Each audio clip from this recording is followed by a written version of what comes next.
میں گاؤں میں رہتا تھا اور وہ گرمیوں کی چھٹیاں گزارنے ہمارے گاؤں آیا کرتی تھی۔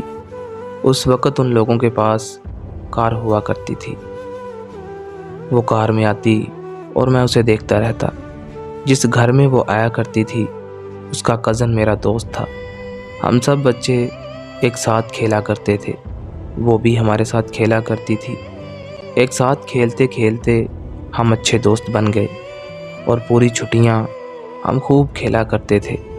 پھر اس کی چھٹیاں ختم ہو گئیں تو جاتے وقت میں نے اسے بولا اگلی بار ضرور آنا، تو وہ مجھے کار میں بیٹھے بولتی ہے ہاں اگلی بار ضرور آؤں گی۔ میں بھی گاؤں کے سرکاری اسکول میں پڑھ رہا تھا، لیکن مجھے تو ہر سال بس چھٹیوں کا انتظار رہتا تھا۔ ایک سال گزر گیا اور پھر سے اسکول میں چھٹیاں ہو گئی۔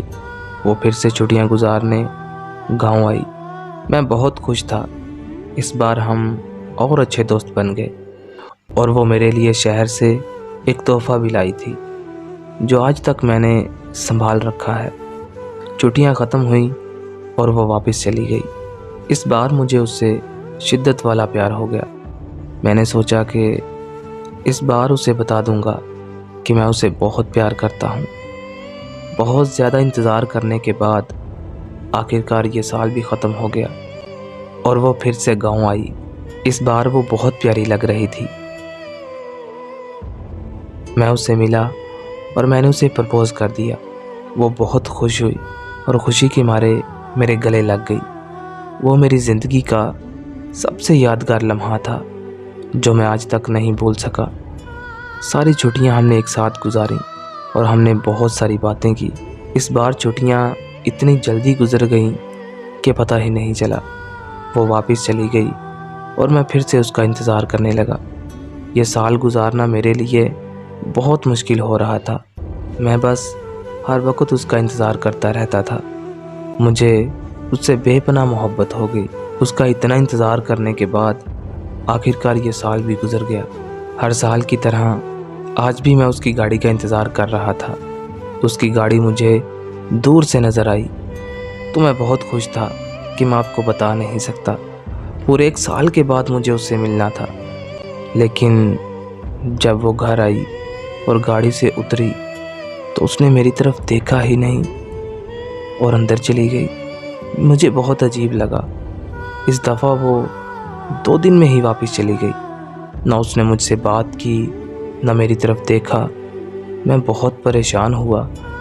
میں نے اپنے دوست سے پوچھا کہ یار یہ اتنی جلدی واپس کیوں چلی گئی؟ تو اس نے مجھے بتایا کہ وہ کہتی ہے کہ تم اس کے قابل نہیں ہو، وہ تمہیں مکمل طور پر چھوڑ چکی ہے۔ یہ بات سن کے میں تو اپنے ہوش ہی کھو بیٹھا۔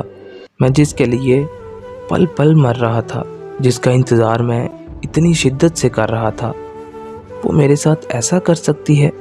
میرے پاس اس سے رابطہ کرنے کا کوئی ذریعہ نہیں تھا۔ میں نے اپنے دوست کو بولا کہ چلو شہر اس کے گھر چلتے ہیں۔ جب ہم اس کے گھر پہنچے تو اس نے ملنے سے انکار کر دیا، لیکن مجھے اس سے بات کرنی تھی۔ ہم 2 دن تک شہر میں رہے۔ ایک دن وہ کام کے سلسلے میں گھر سے باہر آئی تو وہاں میری اس سے بات ہوئی۔ میں نے ہر ایک بات اس سے بتائی، لیکن وہ ایک ہی بات کہہ رہی تھی کہ مجھے بھول جاؤ، لیکن میں اسے کیسے بھول سکتا تھا؟ اس کے بعد ہم گاؤں واپس آ گئے۔ میں نے کسی طرح اس کا نمبر ڈھونڈ لیا۔ میں نے اسے میسج کیا تو اس نے مجھے کہا کہ مجھے آپ سے کوئی بات نہیں کرنی اور مجھے بلاک کر دیا۔ میں نے دوسرے نمبر سے اسے میسج کیا، اس کے ترلے ڈالے کہ مجھ سے تھوڑی سی بات کر لیا کرو، تو وہ مان گئی۔ میں اسے میسج کرتا اور وہ گھنٹوں تک مجھے جواب نہ دیتی۔ آن لائن ہو کر بھی وہ مجھے جواب نہ دیتی تھی۔ میں بہت روتا، میں پل پل مرتا تھا۔ ایک دفعہ میں نے اسے بولا کہ مجھے بس ایک دفعہ تم سے ملنا ہے، تو میرے بہت کہنے پر وہ مان گئی۔ سردیوں کا موسم تھا۔ میں اسے ملنے چلا گیا۔ صبح 9 بجے میں اس کے گھر کے باہر تھا۔ میں نے اسے میسج کیا، لیکن اس نے کوئی جواب نہیں دیا۔ سارا دن میں اس کا انتظار کرتا رہا۔ رات کے 9 بجے کا ٹائم ہو گیا، لیکن اس کا کوئی جواب نہیں آیا۔ اوپر سے سردی بہت لگ رہی تھی۔ رات کے 11 بجے وہ مجھے ملنے آئی اور آتے ہی اس نے مجھے بولا کہ میں تم کو کبھی نہیں مل سکتی، مجھے بھول جاؤ۔ میں اس کے سامنے رونے لگا۔ پر اسے کوئی پرواہ نہ تھی۔ میں غریب تھا اور وہ امیر تھی۔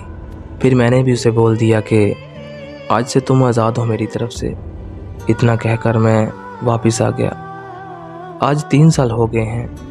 ایسا نہیں ہے کہ میں اسے یاد نہیں کرتا، میں اسے بہت یاد کرتا ہوں۔ بس میری غریبی کی وجہ سے میں اسے حاصل نہیں کر پایا۔